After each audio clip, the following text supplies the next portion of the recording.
Os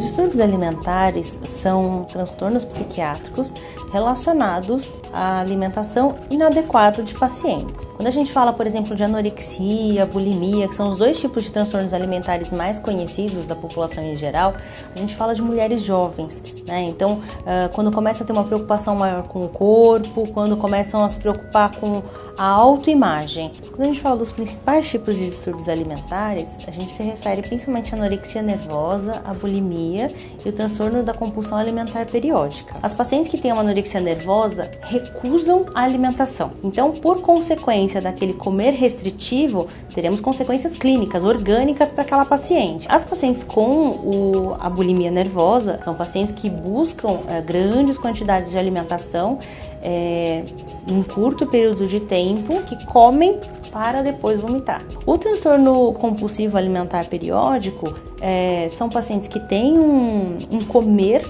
também compulsivo em alguns determinados momentos, mas sem essas medidas purgativas. Com certeza, os transtornos alimentares estão andando de mãos dadas com outros sintomas, tanto clínicos quanto psiquiátricos. Também a gente tem que lembrar da questão do isolamento social, a possibilidade de sintomas depressivos associados. Se não for tratado adequadamente ou se tiver uma cronificação daqueles sintomas, o distúrbio pode vir a constituir parte da personalidade da pessoa. Sem a psicoterapia, sem terapia familiar, sem um apoio de uma nutricionista especializada, o tratamento acaba se tornando muito difícil. Recentemente foram lançados alguns estudos que falam que crianças com 5, 6 anos de idade começam a ter uma autopercepção do estado corporal. Esse estudo dizia que em casas onde as mães tinham uma autoimagem corporal muito ruim, pelo discurso da mãe relacionado ao próprio corpo, não relacionado à criança,